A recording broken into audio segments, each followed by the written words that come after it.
So it's been a while since I last looked at a Mini ITX case on the channel, but recently Cooler Master reached out and asked if we fancied taking a look at the latest addition to their Mini ITX Max lineup. The Encore 100 Max is equipped with an 850 watt ATX3 power supply, a PCIe 4 riser kit and a custom 120mm AIO that Cooler Master says is capable of cooling a 13900K CPU. It also has some other smart features that could possibly make the Encore 100 the most interesting Mini ITX case we look at this year.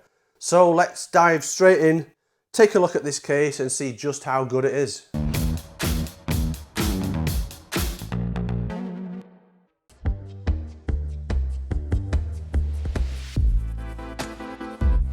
Unleash the power of RTX 4080 Super with superior liquid cooling. So the Cooler Master Encore 100 Max, it's available now in the US priced at around $390 US. In the UK, it's expected to launch, or stock is expected at Scand around the 19th of February. For the first couple of weeks of launch in the UK, you will be able to pick it up at a promotional early bird price of £339.99 British pounds. After that initial 2-week period, the price will increase to £359.99. So if you are thinking of buying this case, best off picking it up straight away as soon as it's launched and get it at the best price. According to Cooler Master, the Encore 100 Max is the easiest compact case on the market to build in. Just pop in your motherboard and GPU through the open frame design and connect up the pre-routed cables. The layout of the Encore 100 Max has been designed with thermal efficiency in mind. It uses a combination of negative air pressure and a rear and top pre-installed 120mm fan. It boasts the smallest footprint in the small form factor market, the same size as a piece of A5 paper, and it comes with a custom 120mm AIO mounted in the roof and an 850 watt 80 plus gold rated ATX3 power supply pre-installed. The default volume of 15.8 litres can be extended to 17.54 litres to support even the largest RTX 4090 graphics cards. That is one of the main features of this case that we'll be taking a look at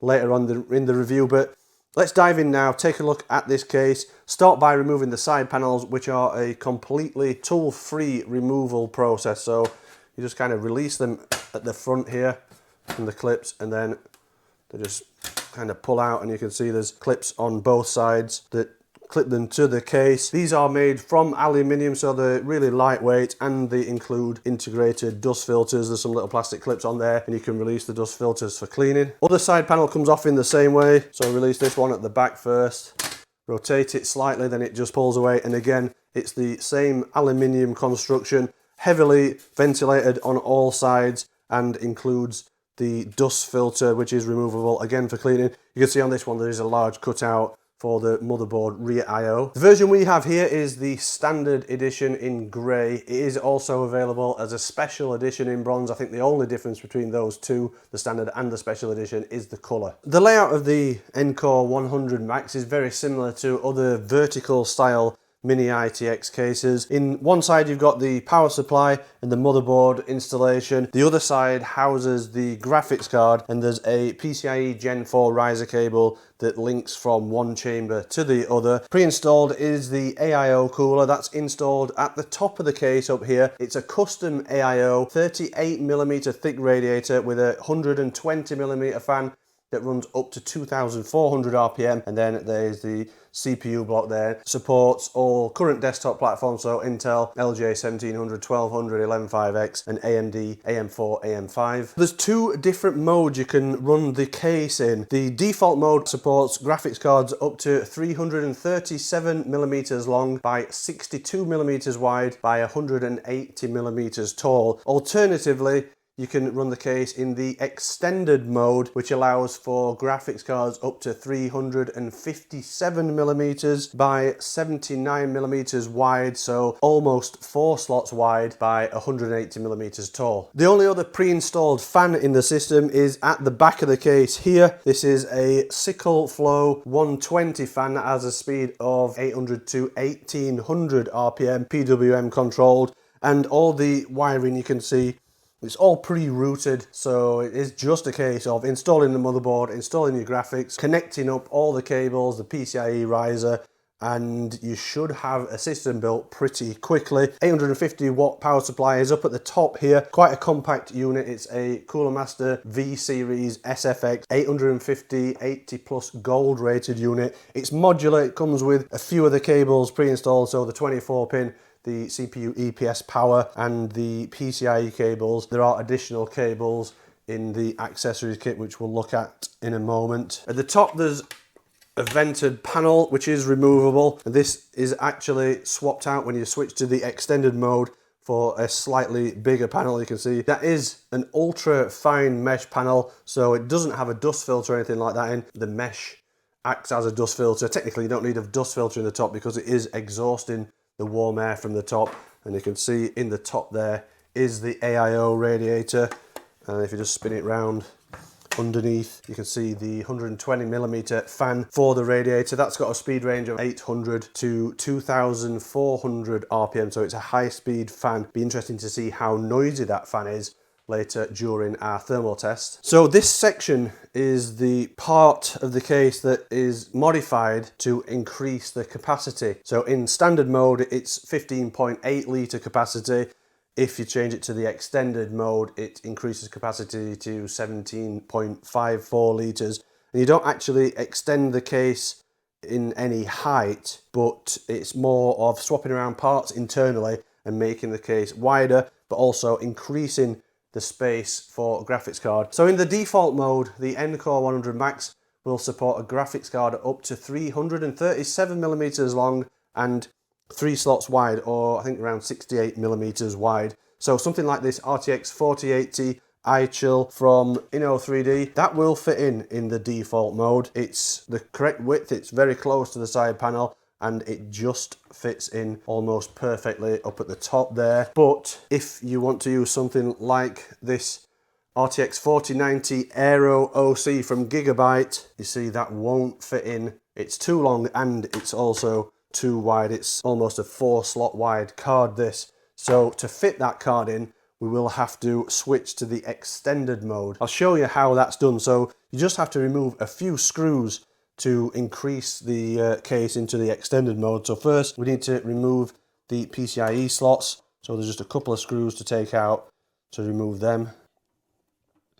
And then that just lifts out. It is a 3 PCIe slot, so you can fit cards up to 3 slots wide. In the standard mode, when you turn it into the extended mode, it is a 3.9 slot wide because we actually move the foot out and the side panel too. So once you've got the screws removed, you also need to remove these standoffs. And then you can put the PCIe slots back in the lower position. So there's a little hook where it hooks in place, and then reinsert the screws.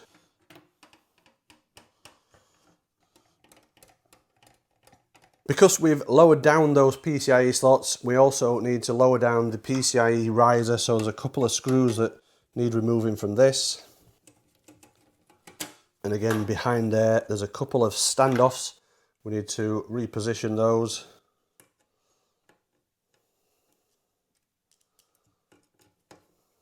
So the standoffs are now in their lower position, so that means we can screw the PCIe riser back in place. So now all that's moved down, we need to extend the side panel. So there's a couple of screws to remove from this side panel. And then that just pops out, and then there's a second location of that. There is like a locator, so you know you got it in the right position. Put the screws back in the other screw holes.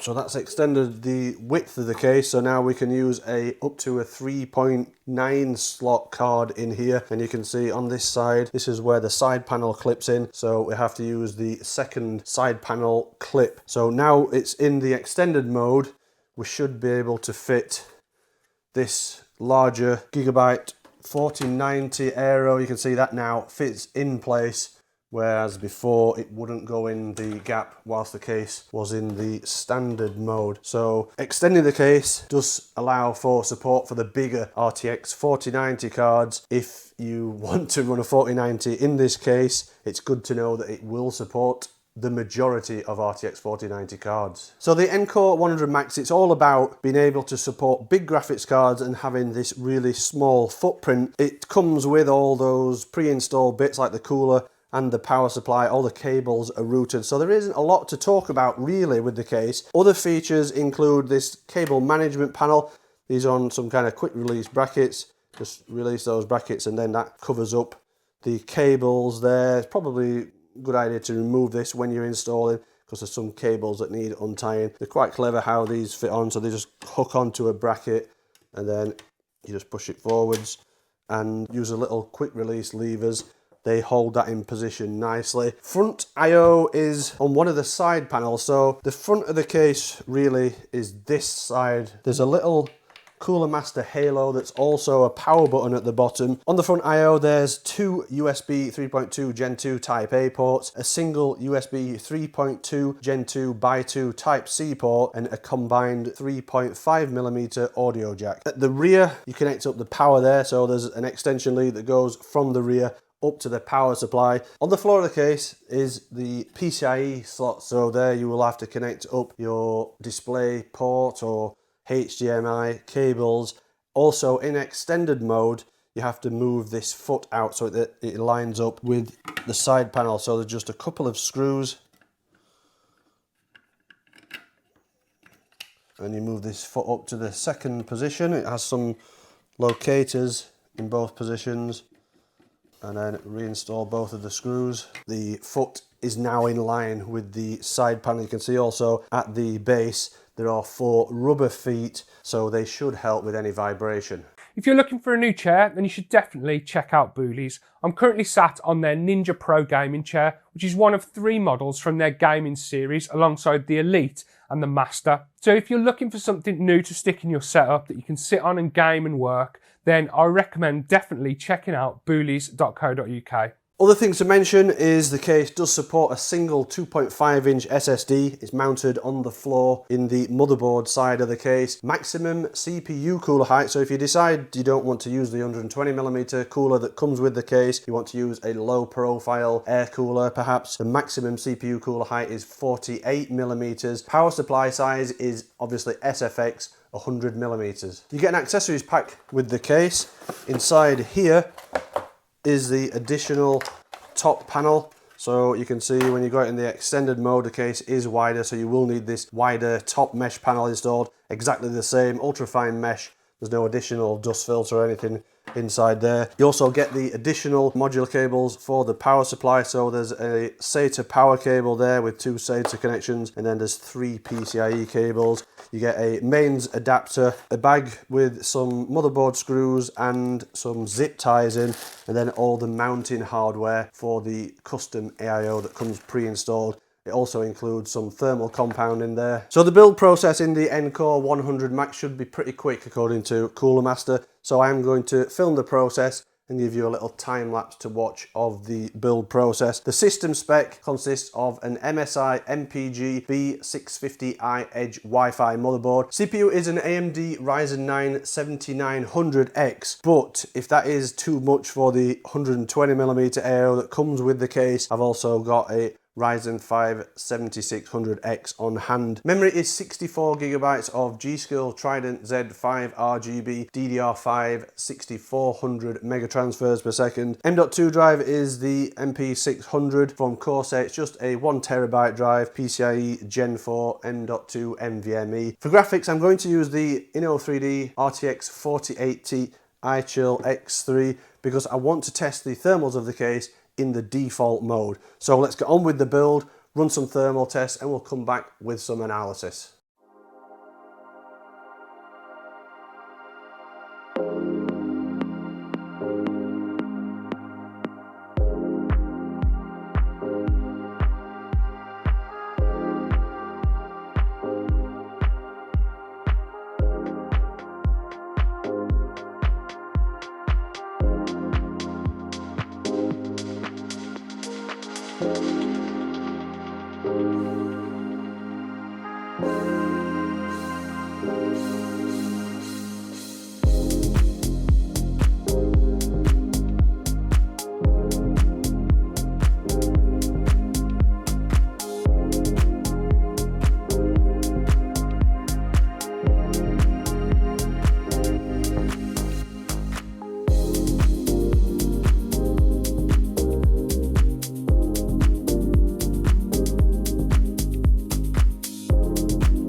So as you can see, the system's built, it's all up and running.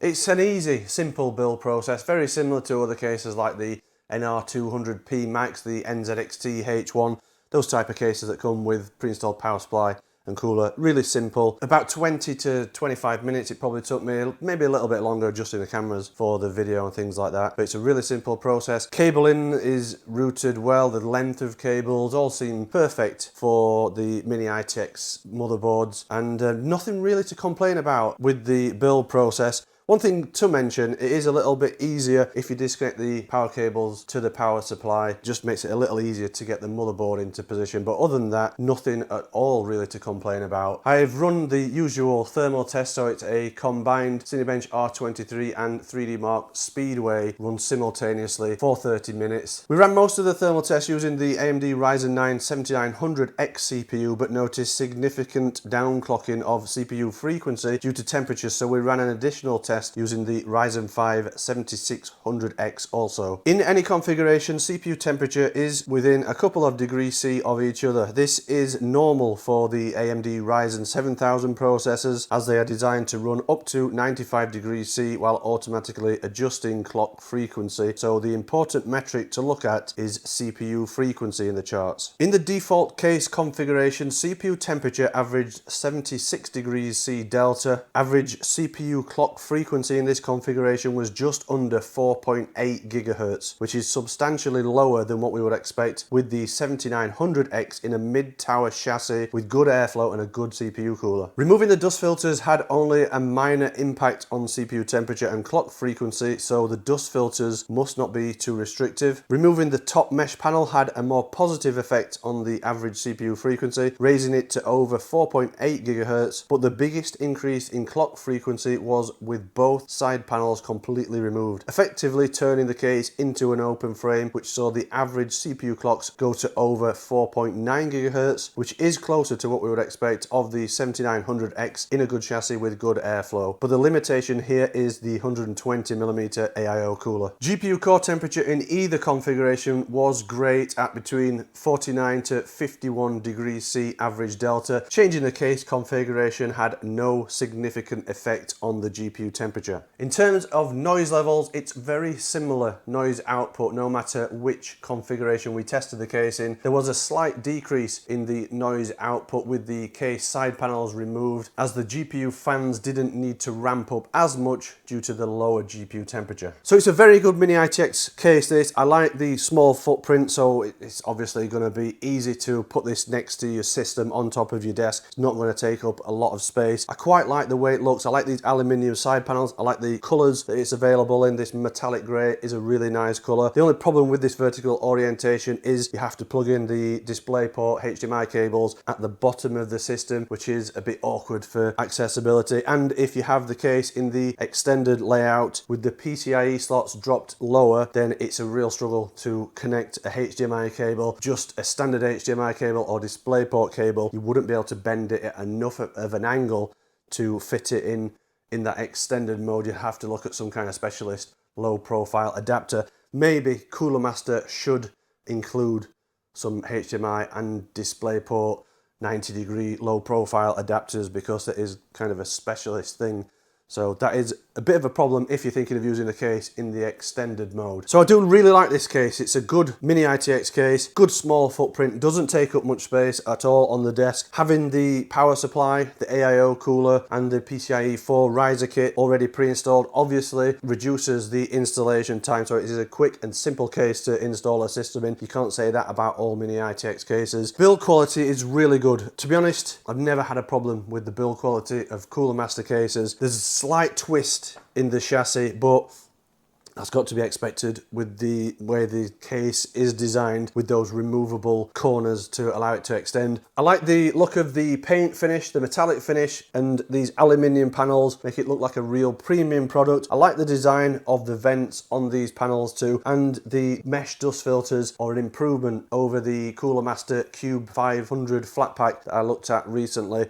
Those filters were quite restrictive for airflow. These seem to be a good improvement from Cooler Master. The included power supply should be good enough to run almost any system, even with an RTX 4090 in there. Maybe struggling if you've got a really powerful CPU and an RTX 4090, but it also is ATX3 and it comes with a 12 volt high power connection, which is good. And the GPU compatibility is excellent. I know we've only used the RTX 4080 in the build, but the extending option does allow for most 4090s to be installed in the case, which is great with such a small chassis. The only issues I have with it, obviously the included 120mm AIO cooler, that is going to struggle with high power CPUs. There's no scope for adding additional cooling or additional fans, so you are just stuck with the 120mm rear exhaust and the 120mm AIO. Unless you want to change out the CPU cooler for an air cooler, you could then potentially put a different fan in the top of the case. There is also the option to move the motherboard over slightly to create some more space in the case for bigger CPU coolers. I don't understand why you would want to change that. Maybe Cooler Master has plans to have a non-max version that doesn't come with a cooler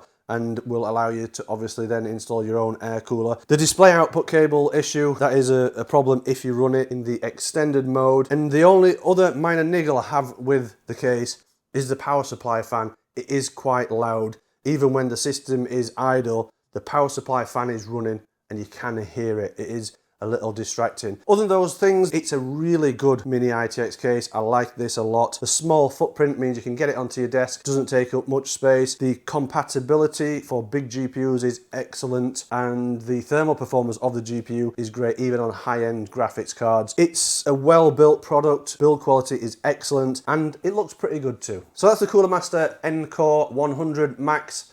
Let me know what you think of the case in the comment section. If you have enjoyed watching this video, don't forget to give us a thumbs up. Hit the subscribe button if you are not already subscribed to Kit Guru. If you enjoy what we do here at Kit Guru and you want to help support us, you can always head over to the store to pick up some merch, or you could subscribe to our Patreon.